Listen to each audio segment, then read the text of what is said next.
ನಾವಿವತ್ತು ನೋಡ್ತಾ ಇರೋ ಮೂವಿ ಎಂತದ್ದು ಅಂತಂದ್ರೆ ಮನುಷ್ಯರು ಹಾಗೆ ಇಂಟೆಲಿಜೆಂಟ್ ಚಿಂಪಾಂಜಿಗಳ ನಡುವೆ ನಡೆಯುವಂತ ಒಂದು ಭಯಂಕರ ಯುದ್ಧದ ಕಥೆಯನ್ನ. ಈ ಮೂವಿ ಹೆಸರು war of the planet of the apes ಅಂತ.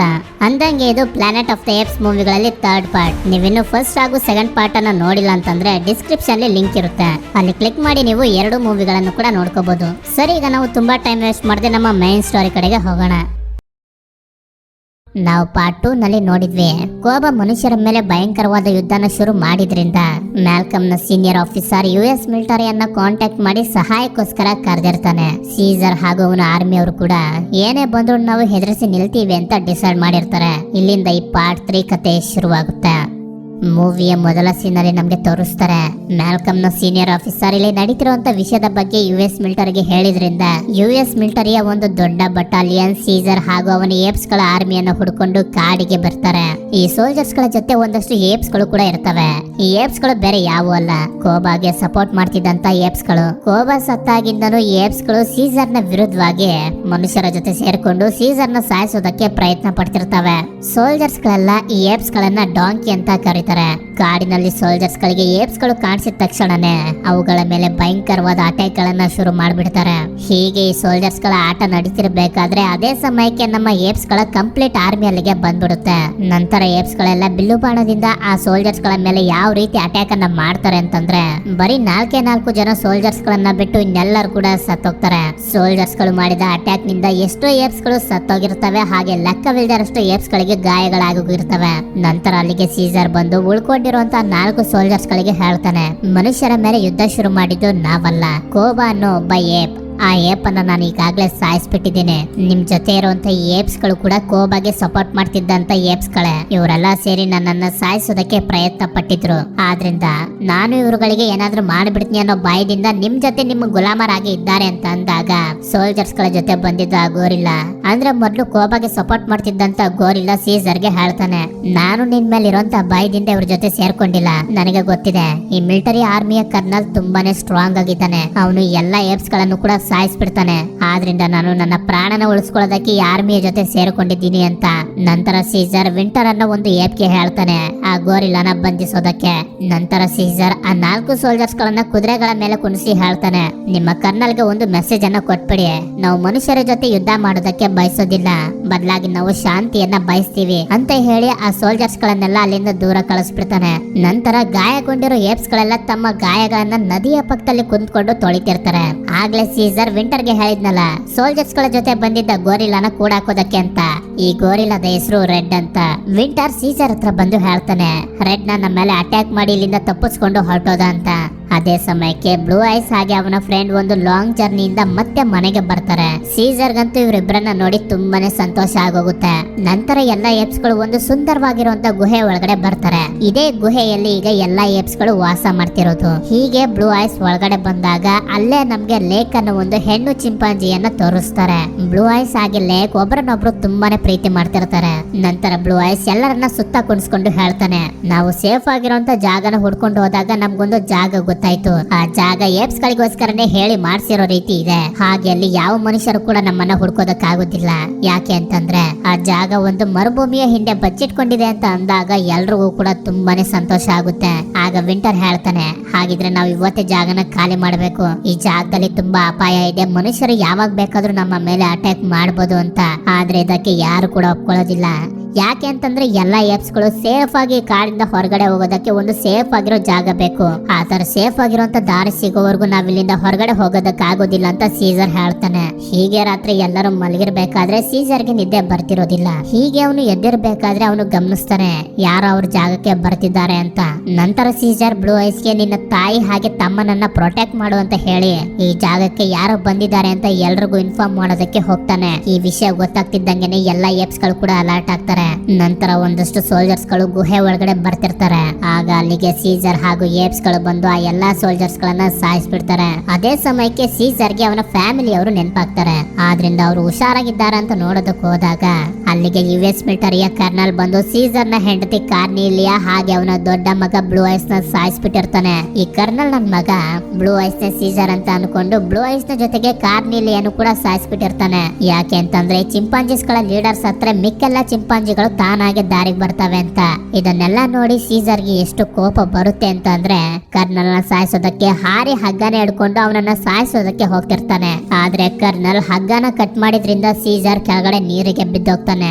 ನಂತರ ಸೀಸರ್ ಅವನ ಹೆಂಡತಿ ಮಗನ ಬಾಡಿ ಇದ್ದ ಜಾಗದಲ್ಲಿ ಕುಂತಿರ್ಬೇಕಾದ್ರೆ ಅವನ ಚಿಕ್ಕ ಮಗ ಕಾರ್ನಿಲಿಯಸ್ ಅಲ್ಲಿಗೆ ಬರ್ತಾನೆ. ಕಾರ್ನಿಲಿಯಸ್ ಇನ್ನೂ ಕೂಡ ಬದುಕಿರೋದನ್ನ ನೋಡಿ ಸೀಸರ್ಗಂತೂ ತುಂಬಾನೇ ಸಂತೋಷ ಆಗೋಗುತ್ತೆ. ಎಲ್ಲಾ ಏಪ್ಸ್ಗಳು ಎಷ್ಟೇ ಹುಡುಕಿದ್ರು ಆ ವಿಂಟರ್ ಅನ್ನೋ ಗೋರಿಲ್ಲ ಎಲ್ಲೂ ಕೂಡ ಇವರಿಗೆ ಸಿಗೋದಿಲ್ಲ. ಆಗ ಇವರಿಗೆಲ್ಲ ಗೊತ್ತಾಗುತ್ತೆ ನಾವು ಇಲ್ಲಿದ್ದೀವಿ ಅನ್ನೋ ವಿಷಯ ವಿಂಟರೇ ಕರ್ನಲ್ಗೆ ಹೇಳಿರೋದು ಅಂತ. ನಂತರದ ಸೀನ್ ಅಲ್ಲಿ ನಮ್ಗೆ ತೋರಿಸ್ತಾರೆ ಎಲ್ಲ ಏಪ್ಸ್ಗಳು ಮೊದಲು ಈ ಜಾಗನ ಬಿಟ್ಟು ಹೋಗ್ಬೇಕು ಅಂತ ಎಲ್ಲಾ ತಯಾರನ್ನು ಮಾಡ್ಕೊತಿರ್ಬೇಕಾದ್ರೆ ಬ್ಲೂ ಐಸ್ ಇಷ್ಟಪಡ್ತಿದ್ನಲ್ಲ ಹೆಣ್ಣು ಚಿಂಪಾಂಜಿ ಲೇಕ್, ಅವಳ ಹತ್ರ ಸೀಸರ್ ಬಂದು ಹೇಳ್ತಾನೆ, ನೀನು ನನ್ನ ಮಗನ ತುಂಬಾನೇ ಇಷ್ಟಪಡ್ತಿದ್ದೆ, ಅದಕ್ಕೆ ನಿನ್ಗೊಂದು ಜವಾಬ್ದಾರಿಯನ್ನ ಕೊಡ್ತೀನಿ. ನನ್ನ ಎರಡನೇ ಮಗ ಕಾರ್ನಿಲಿಯಸ್ ನ ಕರ್ಕೊಂಡು ಬ್ಲೂ ಐಸ್ ನೋಡ್ಕೊಂಡ್ ಬಂದಿದ್ದಂತ ಸುರಕ್ಷಿತವಾದ ಜಾಗಕ್ಕೆ ಎಲ್ಲಾರನ್ನು ಕರ್ಕೊಂಡು ಹೋಗು. ನಾನು ಆ ಕರ್ನಲ್ ಕಥೆಯನ್ನ ಮುಗಿಸ್ಬೇಕು ಅಂತ ಸೀಸರ್ ಹೋಗ್ತಿರ್ಬೇಕಾದ್ರೆ ಮಾರಿಸ್ ಅವನಿಗೆ ಹೇಳ್ತಾನೆ, ಸೀಸರ್ ನಾನು ಕೂಡ ನಿನ್ ಜೊತೆ ಬರ್ತೀನಿ ಅಂತ. ಆದ್ರೆ ಇದಕ್ಕೆ ಸೀಸರ್ ಒಪ್ಕೊಳ್ಳೋದಿಲ್ಲ. ಯಾಕೆ ಅಂತಂದ್ರೆ ಈಗಾಗಲೇ ಲೆಕ್ಕವಿಲ್ಲದಷ್ಟು ಏಪ್ಸ್ ಗಳು ಸತ್ತೋಗಿವೆ. ಇನ್ನು ಏಪ್ಸ್ ಗಳು ಸಾಯೋದು ಸೀಸರ್ಗೆ ಇಷ್ಟ ಇರೋದಿಲ್ಲ. ಈ ಎಲ್ಲಾ ಏಪ್ಸ್ ಗಳು ಒಂದು ಗುಂಪಾಗಿ ಆಗ್ಲೇ ಬ್ಲೂ ಐಸ್ ಹೇಳಿದ್ನಲ್ಲ ನಾನೊಂದು ಸೇಫ್ ಆಗಿರುವಂತ ಜಾಗನ ಹುಡ್ಕೊಂಡು ಬಂದಿದ್ದೀನಿ ಅಂತ. ಆ ಜಾಗಕ್ಕೆ ಎಲ್ಲಾ ಏಪ್ಸ್ ಗಳು ಕೂಡ ಹೋಗ್ತಿರ್ತಾರೆ. ಈ ಕಡೆ ಸೀಸರ್ ಆ ಕರ್ನಲ್ ನ ಹುಡ್ಕೊಂಡು ಹೋಗ್ತಿರ್ಬೇಕಾದ್ರೆ ಗಮನಿಸ್ತಾನೆ ಅವನ ಫ್ರೆಂಡ್ ಆದ ಮಾರಿಸ್, ರಾಕೆಟ್, ಲೂಕಾ ಅನ್ನೋ ಏಪ್ಸ್ ಗಳು ಅವನ ಹಿಂದೆನೆ ಬರ್ತಿರ್ತಾರೆ. ಆಗ ಸೀಸರ್ ಅವರನ್ನ ಕೇಳ್ತಾನೆ, ಯಾಕೆ ನಾನು ಬೇಡ ಅಂತಂದ್ರು ನನ್ನ ಹಿಂದೆನೆ ಬರ್ತಿದ್ದೀರಾ ಅಂತ.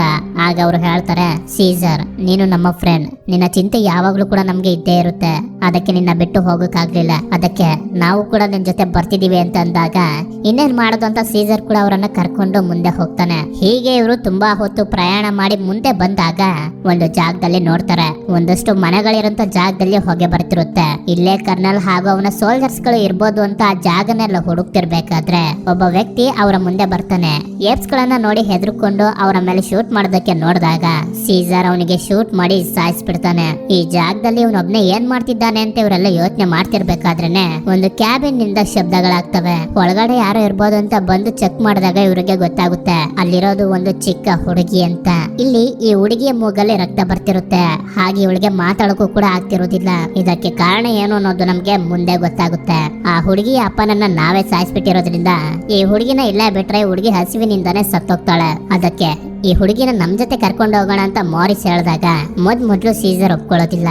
ನಂತರ ಮಾರಿಸ್ ತುಂಬಾ ಫೋರ್ಸ್ ಮಾಡಿದ್ರಿಂದ ಸರಿ ಅಂತ ಒಪ್ಕೋತಾನೆ. ನಂತರ ಇವರೆಲ್ಲ ತುಂಬಾ ಹೊತ್ತು ಪ್ರಯಾಣ ಮಾಡಿದ್ಮೇಲೆ ಸೋಲ್ಜರ್ಸ್ ಗಳು ಕ್ಯಾಂಪ್ ಹಾಕಿರೋ ಒಂದು ಜಾಗಕ್ಕೆ ಬಂದು ತಲುಪ್ತಾರೆ. ಅಲ್ಲೇ ಅವರಿಗೆ ಆ ವಿಂಟರ್ ಅನ್ನೋ ಗೋರಿಲನ್ನು ಕೂಡ ಕಾಣಿಸ್ತಾನೆ. ನಂತರ ಎಲ್ಲಾ ಸೋಲ್ಜರ್ಸ್ ಗಳ ಕಣ್ಣನ್ನ ತಪ್ಪಿಸಿ ಸೀಸರ್ ಹಾಗೂ ಅವನ ಟೀಮ್ ನವರು ವಿಂಟರ್ ಹತ್ರ ಬಂದು ಕೇಳ್ತಾರೆ ಕರ್ನಲ್ ಎಲ್ಲಿದ್ದಾನೆ ಅಂತ. ಆಗ ವಿಂಟರ್ ತುಂಬಾನೇ ಹೆದರ್ಕೊಂಡು ಹೇಳ್ತಾನೆ, ಇವತ್ತು ಬೆಳಗ್ಗೆನೆ ಕರ್ನಲ್ ನಾರ್ತ್ ಸೈಡ್ ನ ಬಾರ್ಡರ್ ಗೆ ಹೊರಟೋದ ಅಂತ.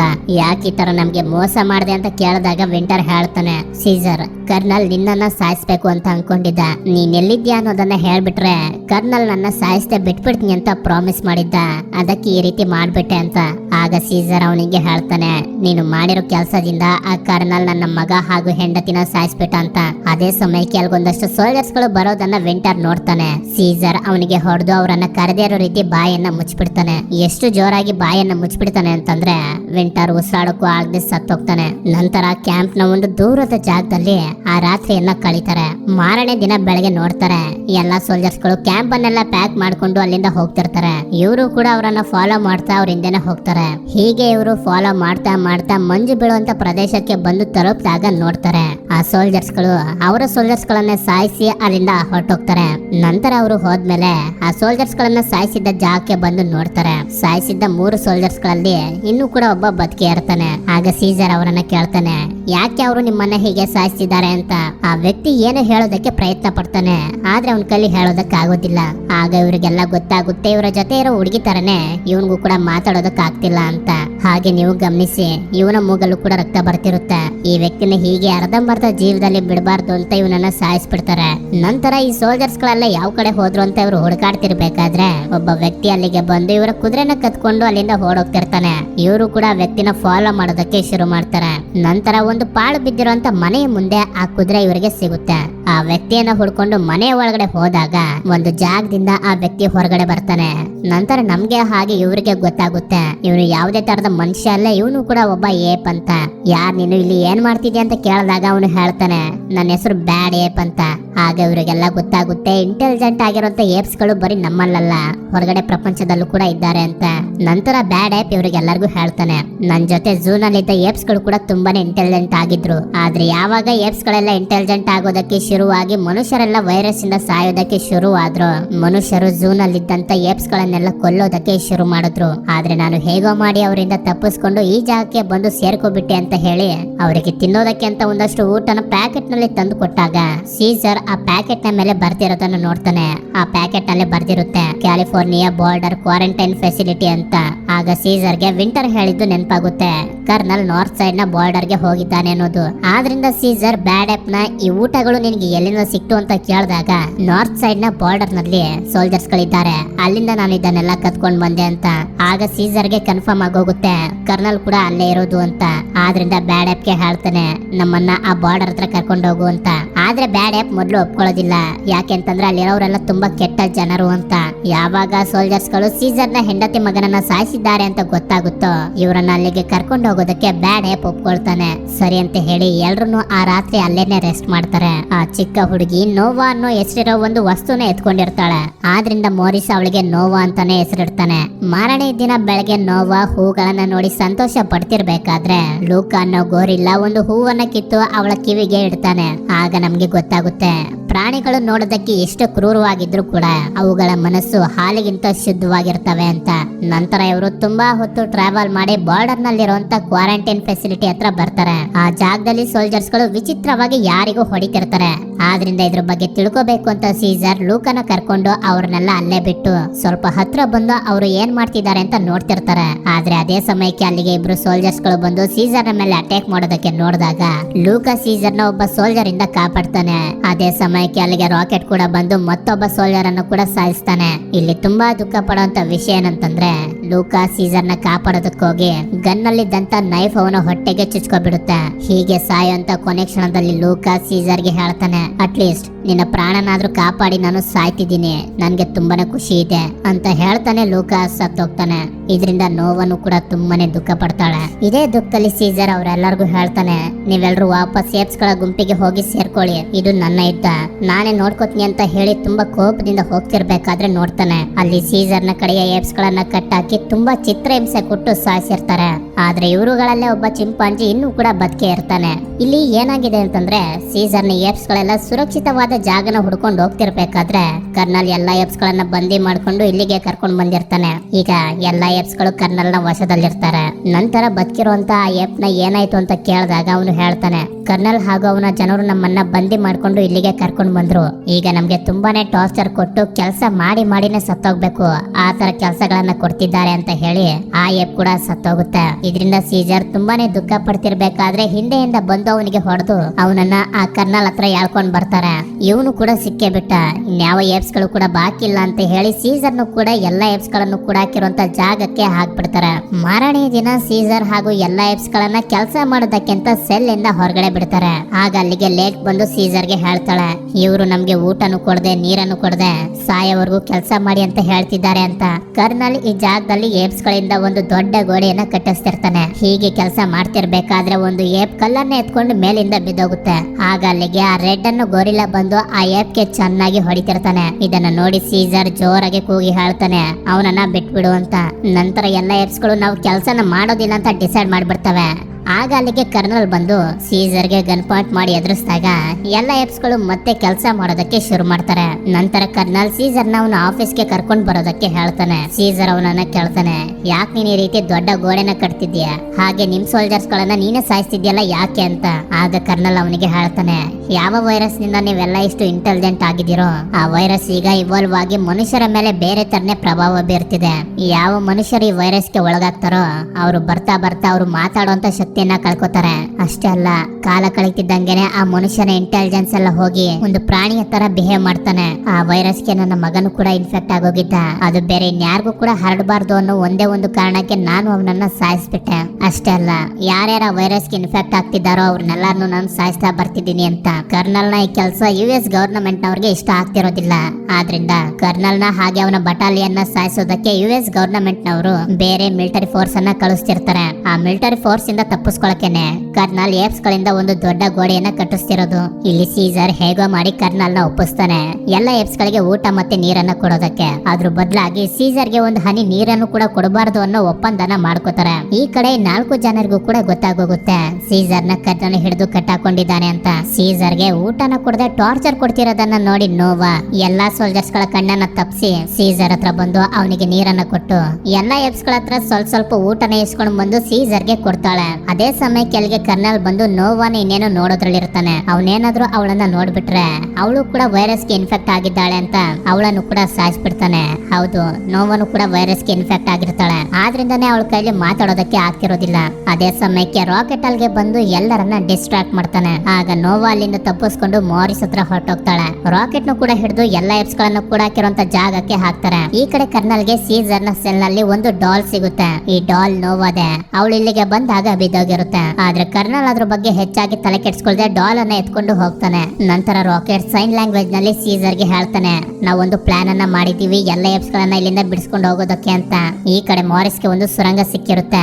ಮಾರನೇ ದಿನ ಸೀಸರ್ ಎಲ್ಲಿ ಗುಂಡಿ ತೋಡ್ಬೇಕು ಅಂತ ಸೈನ್ ಲ್ಯಾಂಗ್ವೇಜ್ ನಲ್ಲಿ ಹೇಳ್ತಾನೆ. ಬ್ಯಾಡೆಬ್ ಹಾಗೂ ಮಾರಿಸ್ ಕೂಡ ಅದೇ ಜಾಗದಲ್ಲಿ ಗುಂಡಿಯನ್ನ ತೋಡಿ ಅಲ್ಲಿದ್ದೊಬ್ಬ ಗಾರ್ಡ್ ಅನ್ನ ಒಳಗಡೆ ಎಳ್ಕೊಬಿಡ್ತಾರೆ. ಅವನ ಹತ್ರ ಸೀಸರ್ ಸೆಲ್ ನ ಕೀ ಕೂಡ ಇರುತ್ತೆ. ನಂತರ ಸೀಸರ್ ಎಲ್ಲಾ ಏಪ್ಸ್ ಗಳನ್ನ ಆ ಗುಂಡಿಯಿಂದ ಕಳಿಸಿ ನಾನು ಕರ್ನಲ್ ನ ಸಾಯಿಸಿ ನನ್ನ ದ್ವೇಷನ ತೀರ್ಸ್ಕೋಬೇಕು ಅಂತ ಹೋಗ್ತಾನೆ. ಅಲ್ಲಿ ಹೋಗಿ ನೋಡಿದ್ರೆ ಕರ್ನಲ್ ಕೂಡ ವೈರಸ್ ಗೆ ಇನ್ಫೆಕ್ಟ್ ಆಗಿ ಅವನ ಕೈಲಿ ಮಾತಾಡೋಕೆ ಆಗ್ತಿರೋದಿಲ್ಲ. ಕರ್ನಲ್ ಸೀಸರ್ ನ ಸೆಲ್ಲಿಂದ ನೋವಾಳ ಡಾಲ್ ಅನ್ನ ಎತ್ಕೊಂಡು ಬಂದಿದ್ನಲ್ಲ, ಅದ್ರಲ್ಲಿ ವೈರಸ್ ನ ಅಂಶ ಇತ್ತು. ಸೀಸರ್ ಅವನನ್ನ ಸಾಯಿಸ್ಬೇಕು ಅಂತ ಅನ್ಕೋತಾನೆ, ಆದ್ರೆ ಅವನ ಕೈಲಿ ಆಗೋದಿಲ್ಲ.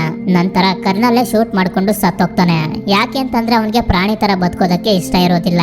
ಈ ಕಡೆ ಹೊರಗಡೆ ಕರ್ನಲ್ ನ ಆರ್ಮಿಯ ಮೇಲೆ US ಆರ್ಮಿ ಅವರು ಅಟ್ಯಾಕ್ ಮಾಡೋದಕ್ಕೆ ಶುರು ಮಾಡಿರ್ತಾರೆ. ಅದೇ ಸಮಯಕ್ಕೆ ಕರ್ನಲ್ ನ ಕಡೆಯವರು ನೋಡ್ತಾರೆ ಏಪ್ಸ್ ಗಳೆಲ್ಲ ತಪ್ಪಿಸ್ಕೊಂಡು ಹೋಗ್ತಿದಾವೆ ಅಂತ.